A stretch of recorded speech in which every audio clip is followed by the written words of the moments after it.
Everybody good? Right.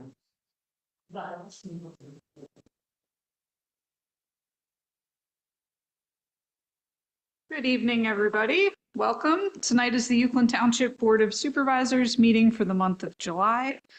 Before we get started, just a few notes. This evening's meeting will be recorded and available for viewing on the township's YouTube channel. With that, I will call the meeting to order. If you would join with me in reciting the Pledge of Allegiance. I pledge allegiance to the flag of the United States and to the republic which is stands one nation under God, indivisible, with liberty and justice for all.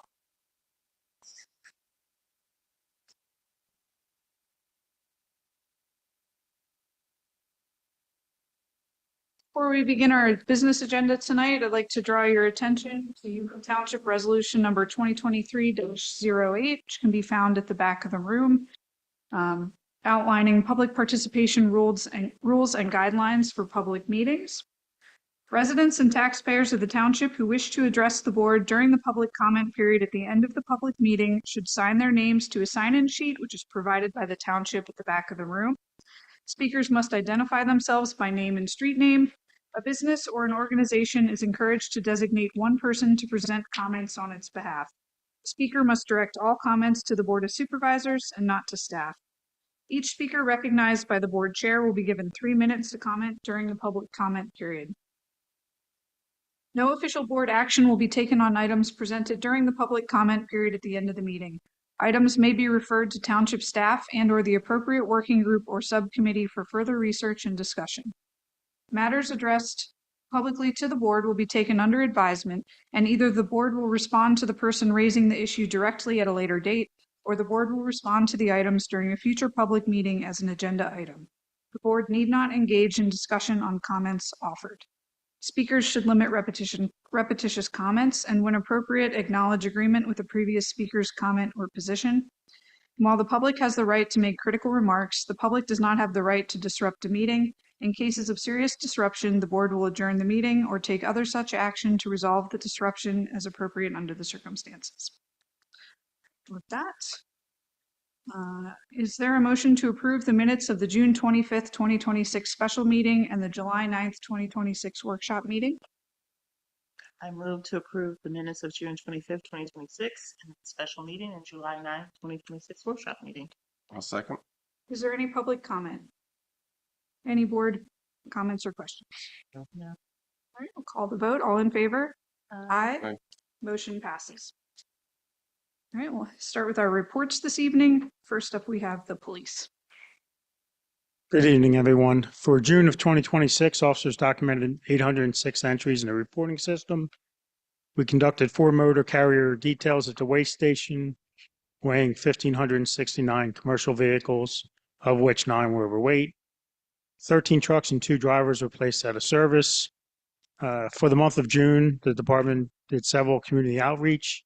Those included participation in a roundtable for Exton Region Chamber of Commerce, Cars, Cops, and Coffee, Touch a Truck event, and a presentation related to fraud scams. Additionally, there was 1 Narcan deployment for last month. Thank you, Chief. Treasurer's report. Good evening. In the general fund for the month of June, through the month of June, we have collected just under 55% of our budgeted revenues and have spent just under 41% of our budgeted expenditures. Thank you. Public Works. For the month of June, the daily average flow to the Downingtown treatment plant was 1.297 million gallons per day. There were 6 new connections in the Dara service area from the Worthington Farms development. Normal rainfall for June is 4.01 inches. We recorded 2.71 inches. The year-to-date actual rainfall is 13.74 inches, which is an 8.57 inch deficit. The sewer department focused on manhole frame and cover replacements throughout the township. The road department started tree trimming within the planned paving area, assisted Upper Euclid with preparation for their paving program, and responded to a number of down trees from storms. And due to issues using CoStar vendors with state liquid fuels, we've made the decision to not do the planned paving this year and push everything 1 year. This will actually let us get ahead of repairs which need to be done, address ADA curb ramps, and utilize our state liquid fuels funding next year to do paving. Thank you. Building Department. Yes, for the month of June, the department issued 145 permits for construction activities.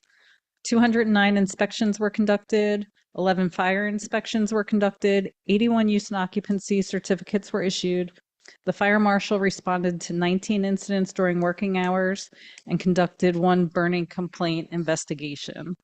We also had an escrow release for Calvary Chapel in the amount of $400,186.89, which brings the total release to 78% so far. Thank you. Lionville Fire Company. There were 75 calls for the month of June. 41 of them were in Euclid Township, 16 were in Upper Euclid Township, 0 in West Pikeland, 18 in other municipalities. The year-to-date has been 414 calls, and crews attended the Upper Euclid Block Party and hosted the 38th Annual Robert G. Holmes Memorial Golf Classic. Thank you. And Euclid Ambulance. For the month of June, we responded to 250 calls. 140 of those were in Euclid Township. 63 were advanced life support, 77 basic life support, and 4 were fire. We transported, 95 of those. Our average dispatch to response time was 1 minute and 25 seconds, and average total call time was 59 minutes and 14 seconds. Great, thank you. Is there a motion to approve the reports as read? So moved. A second? Is there any board questions or comments? No. Any public comment? I'll call the vote. All in favor? Aye. Aye. Motion passes. All right, tonight's business agenda. Up first, we have a presentation from the Downingtown Library.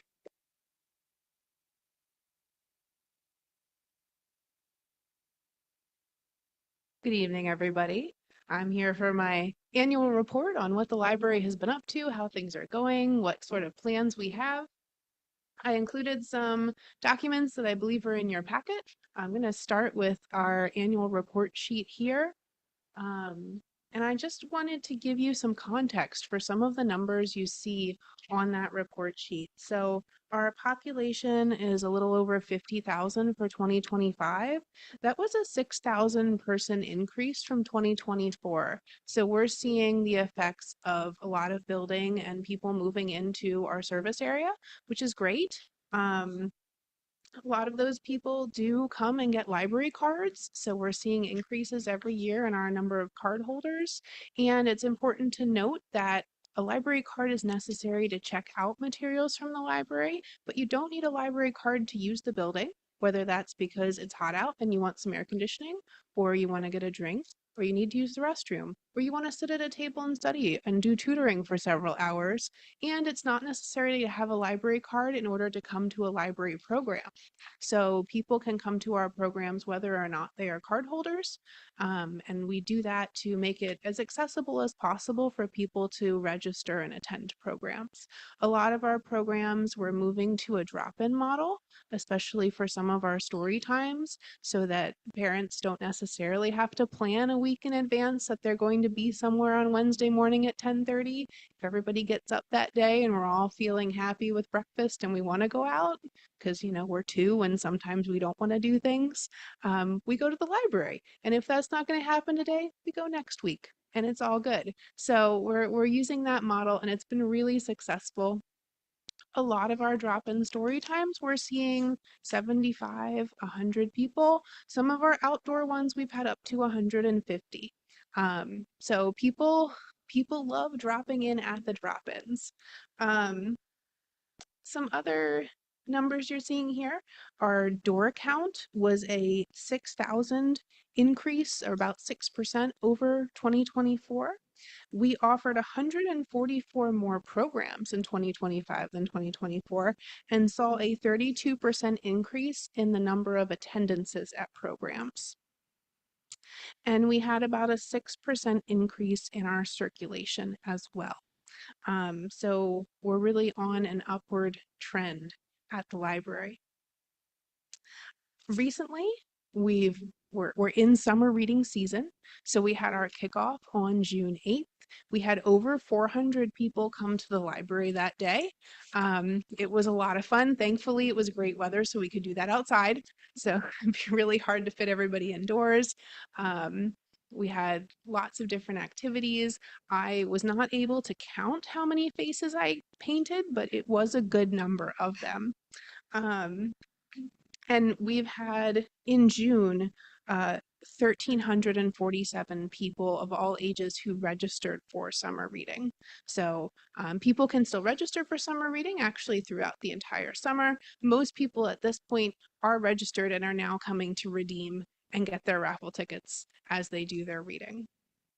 And we have 38 teens who applied and went through our process and are volunteering at our summer reading table. So they are really helpful because they take care of that registration and prize redemption and helping people with summer reading, which really helps our staff out. They don't have to add that onto summer busyness. And it's also a great volunteering opportunity for those teens, especially if they need to get hours for school.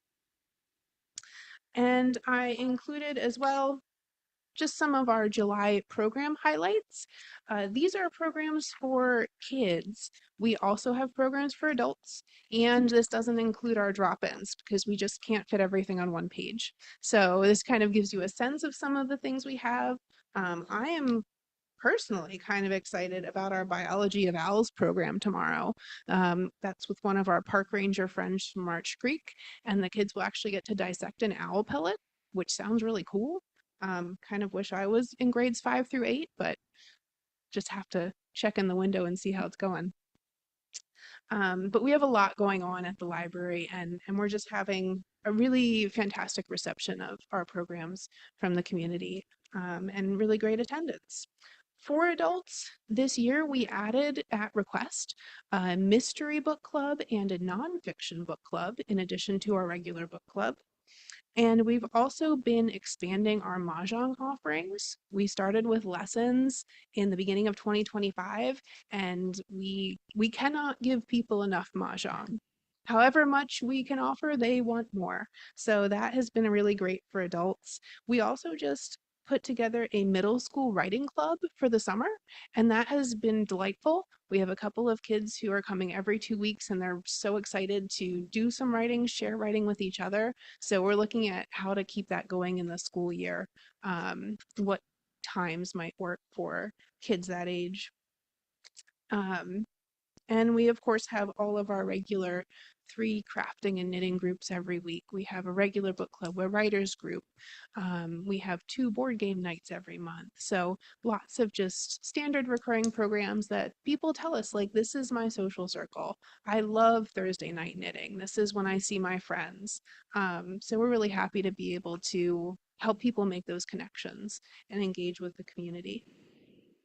Regarding the library expansion, we are still in the early stages, working with the architects to finalize drawings. Right now, it's all of that stuff that many people would think was boring, but as township supervisors, you might be more interested in things like figuring out the current depth of the plumbing pipes and, looking at variances and that sort of thing. So it's not particularly glamorous at this moment, but it is very important. And we're hoping to see that actual design development process wrap up this year and then have exciting, pretty drawings to show off and get people excited about. Are there any questions about the library, what we're doing, plans for the future? I have no questions. I just would like to comment, though. I love the Downingtown Library and Thank have you, me since I too. moved here. When I Great. moved here, I took my son there often. Yeah. When he was younger, so thank you for all. It's a lovely library. Great. I'm going to look into the middle school writing club for my son. But Yeah. we'll see. I appreciate that you're going to have live animals on the 27th. I'm wondering what kind of animals will be present. So we will have a special guest bringing those live animals, and it is Pennsylvania wildlife. So I think there's a hawk, there will be a snake, there will be some kind of mammal, I think maybe a groundhog.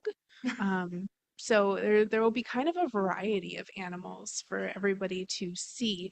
They don't get to pet the animals. It is more of a look and observe and learn about.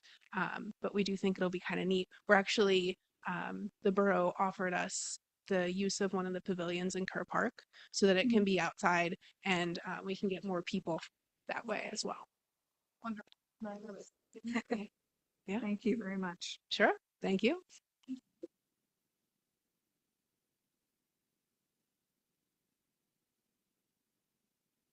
All right, we'll move along to number 2 on our business agenda. Resolution number 2026-21, the updated 2026 tax duplicate.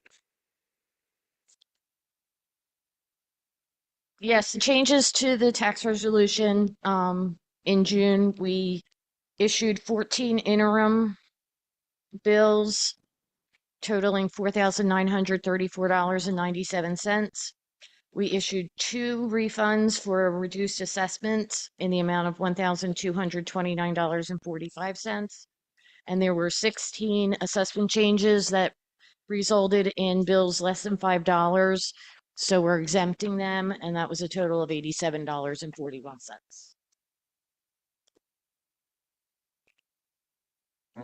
I move to approve resolution 2026-21 for the updated 2026 tax duplicate. Second. Any board questions or comments? No. Any public comment? I'll call the vote. All in favor? Aye. Motion passes. Number 3, resolution 2026-22, authorizing the removal of video recordings prior to January 1st, 2025.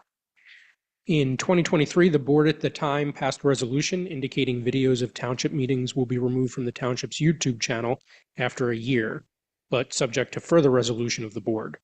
We're recommending approval of this resolution, which will authorize township staff to remove videos posted prior to January 1st, 2025. In total, it will amount to 112 videos being removed. Our intention is to annually have a similar resolution appear on the organizational meeting agenda each year. All right, I'll make a motion to approve resolution 2026-22, authorizing the removal of video recordings prior to January 1st, 2025. Second. Any board questions or comments? No. Any public comment? Call the vote. All in favor? Aye. Motion passes. Number 4, ordinance 2026-07, hotel ordinance amendment, chapter 195. Oh, thank you, Madam Chair. So this is a amendment to the hotel ordinance that was passed a few years ago. Based on some comments that were received, the township looked at certain aspects of the ordinance, thought some of the comments were worthwhile and worth putting into the ordinance. Some that we felt the ordinance was fine as it was. So like every ordinance, this is a living document, and so we've made some adjustments to try and improve on the ordinance that we have related to hotel regulation. We have 4 exhibits for this ordinance. We have Board Exhibit 1, which is the proposed ordinance, which is numbered 2026-07. We have Board Exhibit 2, which is notice of the hearing to the Daily Local.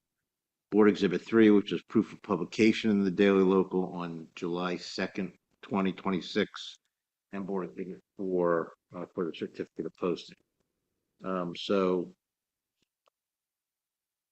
unless the board has any questions, they can take action on this ordinance.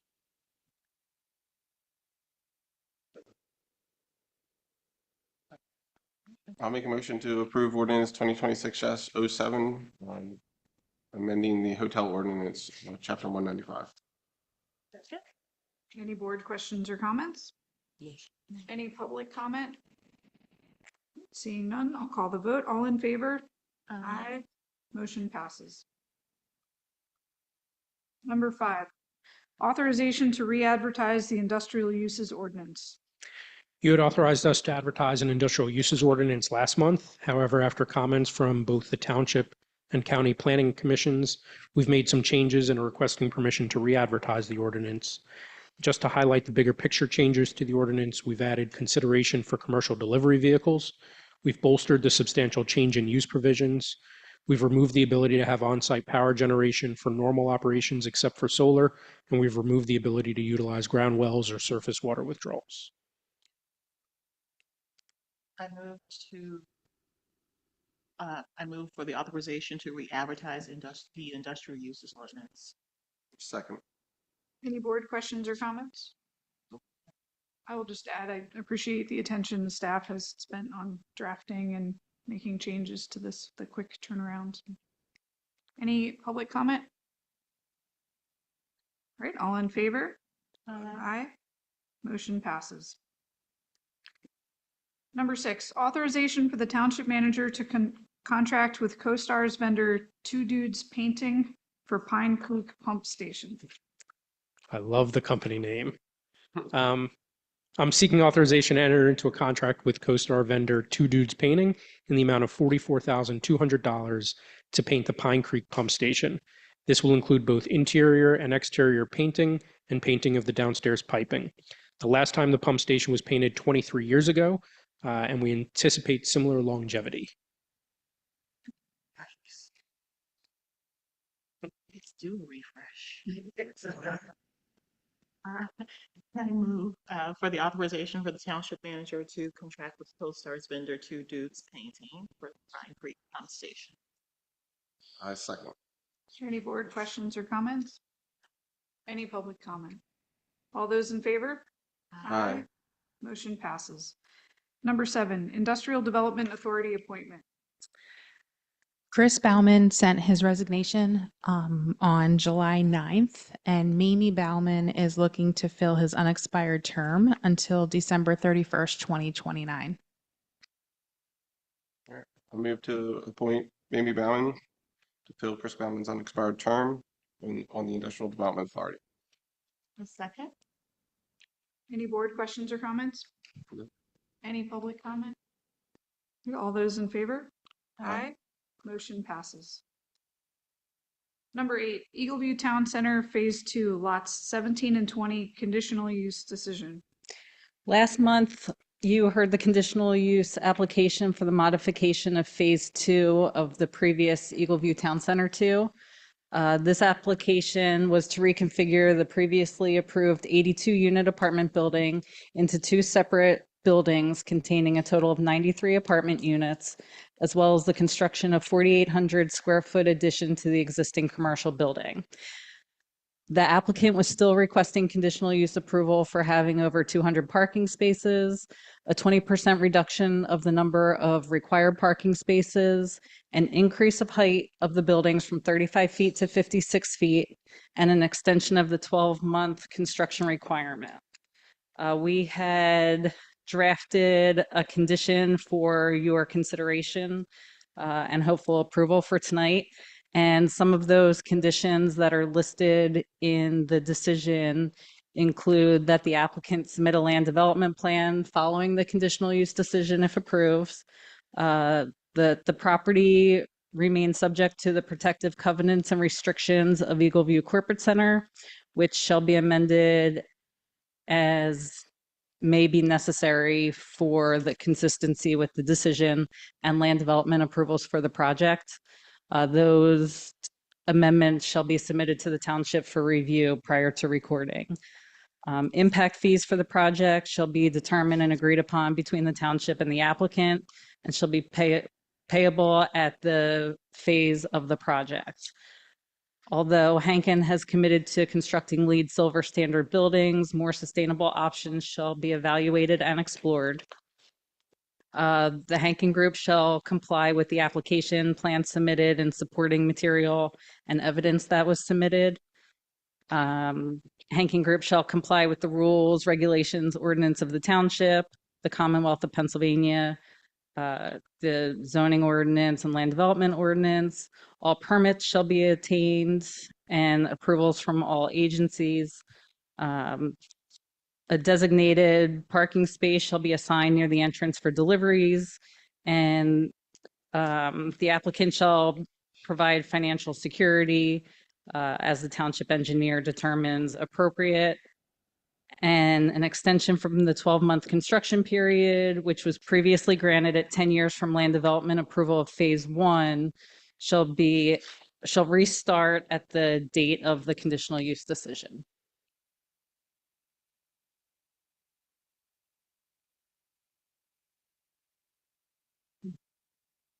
I make a motion to approve the conditional use decision for Eagle View Town Center, Phase 2, Lot 17 to 20. I second. Any board questions or comments? No. Any public comment? All in favor? Aye. Motion passes. All right, number 9, APG Peck Road, 675 Peck Road, preliminary final land development plan extension request.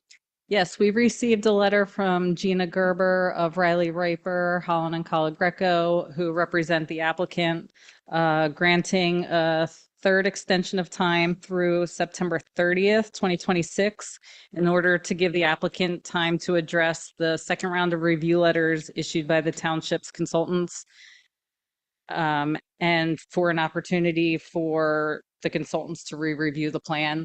It's the intention to have the applicant at the August Planning Commission meeting for discussion.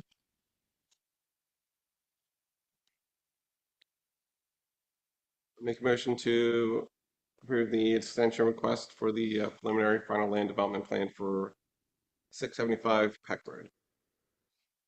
I second. Any board questions or comments? No. Any public comment?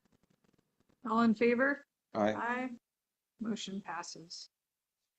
All right, I'll go ahead and draw your attention to the I'm not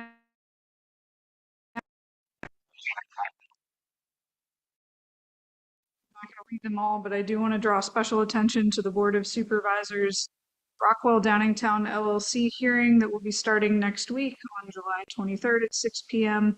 The second evening scheduled on July 27th at 6 p.m. and a third hearing date scheduled for July 29th at 6 p.m. if necessary. With that, I'll open it up to the public for any comments. Bill McLaughlin?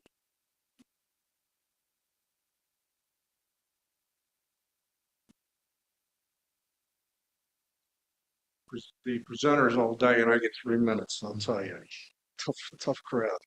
I'm here in opposition to the development of Lionel Station Road. Basically, this developer started out with this boogeyman of warehouses going in on this property, and everybody ran for the hills and said, well, we can't have warehouses. We'll accept housing.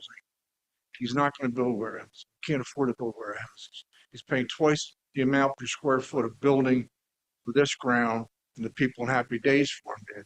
And that 1 million square feet is sitting empty.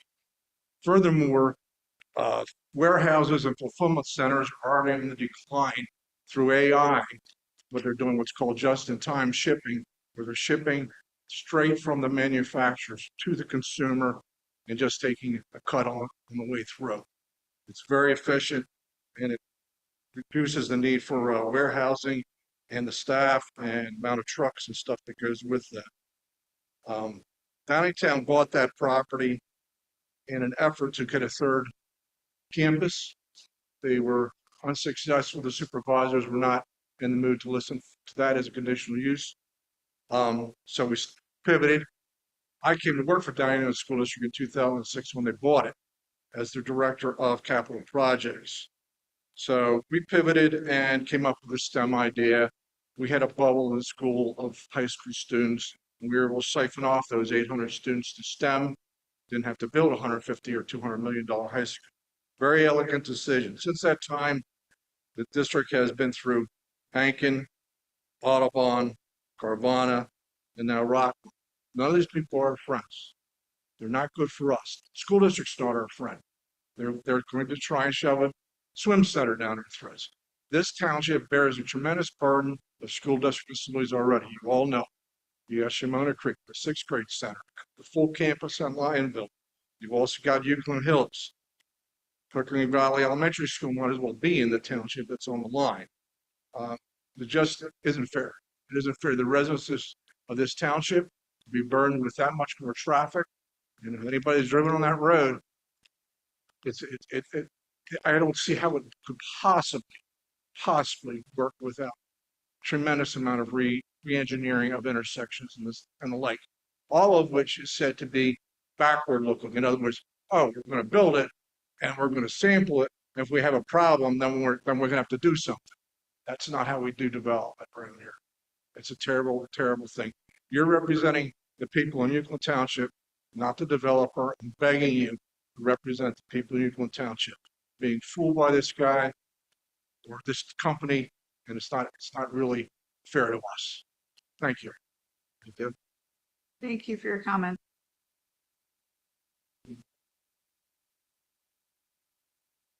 All right, seeing no other public comment on my list for this evening, is there a motion to adjourn? We move to adjourn. Second.